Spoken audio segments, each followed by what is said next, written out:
We just had our first proper tournament of the season, and it was an absolute banger. And we had Peterbot queue up. What is going on? Is he quitting? Is he not? Is he playing this season?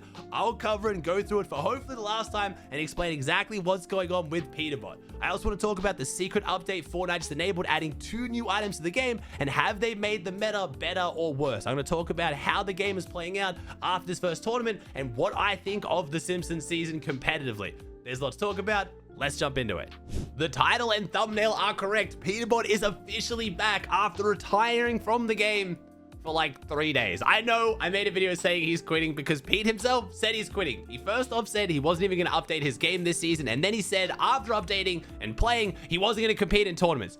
And now he's played 2 out of the 3 tournaments we've had so far this season. One of them was a reload cup with Factory. I'm not really counting that because Pete always just jumps on and plays with Facts. They have fun, they goof around. It's not really Pete like competing or taking it too seriously. But in this tournament, the Duo Victory Cup, an actual proper tournament, he got on and played with Skittles. Now again, that's not his actual duo. Obviously, Pollo and Ritual ended up playing it, but Pete did play it with another pro player. Skittles just seems to be like the tier 1 fill. I feel like anytime there's a really good player who just needs someone to play with, it seems to always be Skittles, and they do really well. Pete made the finals and actually did quite well in the finals. Wasn't able to get a win, but it was fun to watch. But yes, Pete is playing tournaments. At this point, I don't know what's going on. I assumed Pete was just going to take this month off and not play at all.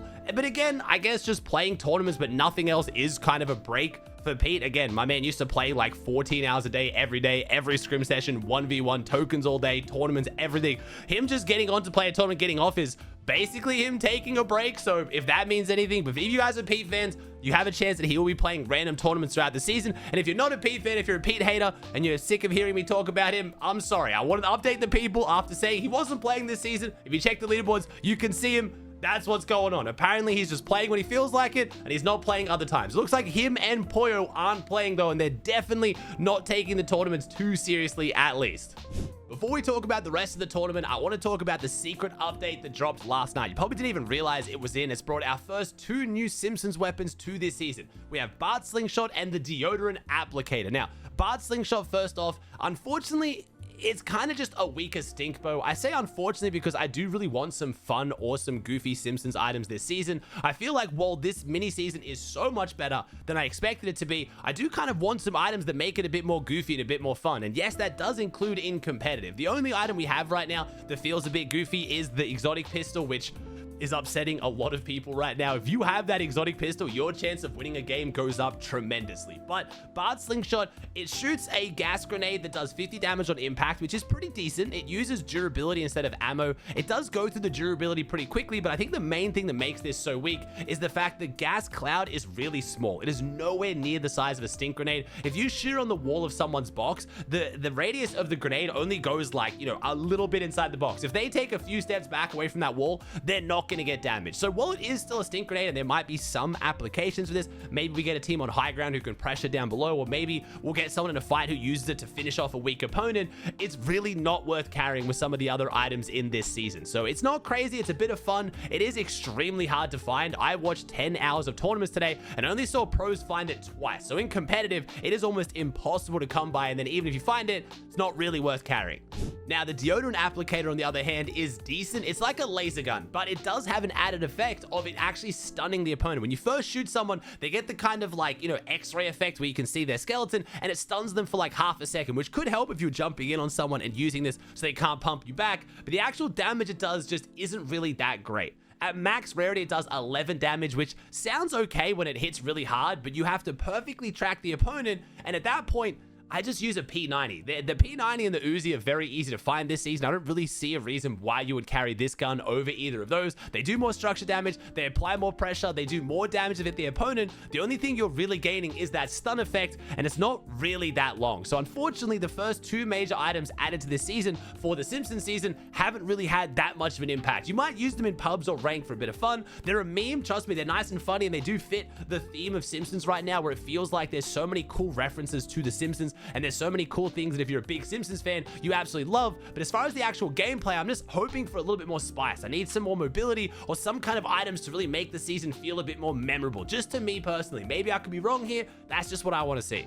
All right, now let's talk about the Duo Victory Cup. Now, this is our first proper Duo Cash Cup of the season that was open to everyone. You didn't just have to be in Div 1 last season like the Eval Cup. Now, obviously, if you're coming back to the game, you might have realized you do need to have your 14 events played, you need to be gold rank, and you need to have TPM secure boot on. A lot of people didn't seem to know that. I'm sorry, but it was our first Opens tournament. As expected, though, it was really hard to make the finals. I know we already talked about this in a previous video, and people were super excited to see Victory Cups back. They thought it'd be their chance to get their first earnings, but qual is hard in this tournament. On EU, you need to get 306 points to make finals. On NA, you needed 286 points. Remember, it's only a 2-hour tournament. You have 2 hours, 7 games to get 306 points on EU. And you gotta remember, games only last 20 minutes long, so you can play 6 full games out easily.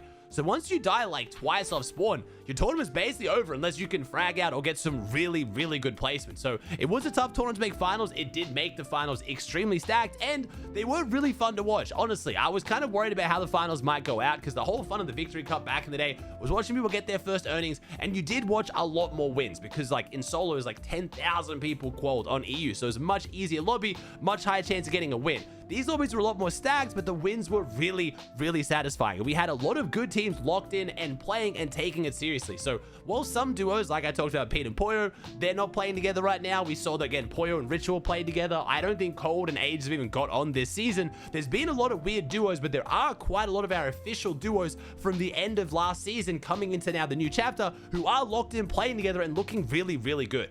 I will be uploading all of the highlights on my Extra Antics channel. We're bringing back your favorite videos, the wins and fails from the Victory Cups for duo, squads, and solos, so you can check that out if you want, but I'll run through who got some wins and some of the big moments. So on EU, we had a big standout performance from Dam and Damus, the only team on both EU and NA to get 2 wins out of 3. They got a 14 and a 19 Elam win, so the polls absolutely popping off. Vico and Malabuka almost joined them on that list. They got a 13 Elam win and an 8 Elam second, and they got it off the back of an insane solo clutch from Vico to get them into the finals. This is how it went.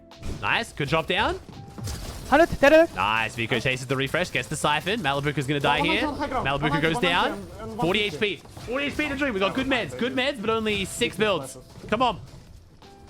Nice, chug jug stagger. Nice, good damage. 8 elims, 5 alive. Can we break 400 points here? 6 mini, 1 big. 73 tag. Duo on low ground. It's 2v2v1. 1 duo above, 1 duo below. Now it's a solo on the low ground. Vico clearing it out. Need to somehow go up. They don't have mats, but they're full HP. Okay, good comms from Mally. High ground shambles on mats, but good HP. That's hard to 1v2 then, though. You got to hit them both hard. 122. Oh! Vico takes the high ground. Nice. Good comms by Malabuka. They don't have mats. They can tank a lot. He's got a Storm Sickness warning, though. 45. The Thunder range comes in again. This is 1v2 on low ground now. No, it should be 2 solos, right? No, it's looking like a duo. They're playing like a duo. It's a duo. 1v2. Gets the mini of. Dodges the shot behind the cone. 1 big. Might not have time to pop it, though. Storm Sickness warning. 0 builds. Vico with the movement. 100 tag. Gets the edit. Gets the angle. Oh my god! Oh my god! Ah! Good thing he didn't overreact, though, honestly. We also had Pink, Vico's ex-duo, almost get the double win as well. Pink and Upwell got an 11 Elam win and an 8 Elam seconds. They almost joined the 2 wins as well. We got our first showing of a brand new duo I'm really excited for, Swizzy and Pixie. Now, Swizzy and Vanya have officially split up, and so have Pixie and Wok. So as far as we know, this is an official duo heading into the new chapter. You're probably concerned, how's this going to work? It's 2 fraggers. It's going to be just like Pixie and Woks. But a lot of people have forgotten, Swizzy's actually IGL'd 2 FNCS wins in the past. Swizzy IGL'd his first FNCS win on Asia with him and Smokey, and he also IGL'd the win with Putrix. So Swizzy is a very accomplished IGL, but if you play with Queasy, you know, the greatest IGL of all time, at least in my opinion, you're going to step back. But Swizzy is very much ready to step back into that IGL role, and he's looking great alongside Pixie. They got a 9 Elim win, an 8 Elim 4th, and a 3 Elim 13th. So 3 really solid games in the finals, and I'm excited to see how this team does, especially in more regular tournaments in the new chapter. Sky and Scroll already back into full form after splitting and reforming. They managed to get a 12 Elim win and a 5 Elim 2nd, almost getting 2 wins as well. Over on NA, we had a lot of big wins, but like I said, not a single double win on NA. We had Muslim Reed getting a 17 elimination win. They were looking absolutely disgusting. Scroll getting another win on NA as well alongside Zany, so we managed to win on EU and NA. We had Clicks and Higgs get an 8 Elim win. They didn't get another good game, but I will defend them. One of their games, they actually went down to a cheater, which was unfortunate. I don't really like talking about cheaters, especially in Victory Cups. I know the whole reason we have this format now, where it's much harder to make finals, is to not have cheaters, but unfortunately, on both EU and NA, some cheaters did slip through. It was a lot less than any Victory Cup I've ever watched, but they are still present, which does suck, because in a format where only the win makes you money, if you die to a cheater, it's really hard to win. So it did really suck. We also got some wins from Kanata. Almost got a win. Kanata and Ark were playing phenomenally well, but across the board on NA, we didn't have a lot of the huge pop-off performances and lots of big wins like I was expecting. A lot of the big names, unfortunately, weren't able to bring it home at the very end. The 18 Elim 3rd, 6 Elim 6th, and 8 Elim 3rd from Ark and Kanata is probably one of the most unfortunate match histories I saw. Again, not a second place, but 2 thirds, one being an 18 kill third is just ridiculous. Like I said earlier, Pete and Skittles weren't unfortunately able to get a win. They did get a 17 Elim 8 though, and they didn't even play their 3rd game. So again, Pete is back and he's competing, but kind of not really, only playing 2 games in the final, just deciding it's not even worth playing the last game. Poyo not doing too much better without him, but still getting a decent game alongside Ritual. They got a 4 Elim 5th where they almost got the win as well. So I don't know, we might see Pete and Poyo get back together again. We do have the Squad Victory Cup taking place today as of you watching this video. I feel like that's the highest chance we have to see a lot of these tier 1 pros get on and start playing the game, because squads is just fun. It's a change of pace. You jump on with your friends, you yell a bunch, you get loud, and you try to get a win. I think this is our best chance to see a lot of these players come back. We might see Cold and Ages play a tournament for the first time this season. I don't know, especially if we start seeing some, content squads. Maybe Pete does get on to play with Faxity. Like I said earlier in the video, he is jumping on to play a bunch of for fun things. So we'll see how the squads goes, but duos was honestly really fun to watch. The meta is a big question. I know a lot of people are upset right now with the meta, especially the Krusty pistol. It's tough. You get some insane clips, but again, players starting to realize now, if you use the Krusty pistol, it will give people the balloon effect through walls. So people are shooting rams and then double digging people out of the sky, using it on high ground to send them off, griefing people on low ground. If you don't have that pistol, your chance of doing well is a lot worse. You can still win without it. It's not like, it was like the dash medallion where if you didn't have it, you basically could not win. But a lot of people are frustrated by it. Now, I do want some more goofy stuff in the game, and I think if there's more items like that, so it's kind of like overpowered versus overpowered, it will combat this a bit more and should make it a little bit more fun. I could be wrong. I want to hear your guys' thoughts in the comments down below. Do you like the current meta? Do you wish they would add anything? I do want to see some more mobility being added. It looks like when they took the blinky fish out of the non-fishing holes, it looks like they increased the drop rate of chests and floor spawns, or at least a lot of people seem to be getting a lot more of the blinky fish, but I would like some kind of other mobility slotted in to help out a little bit. But again, let me know your thoughts down below. I'm really curious.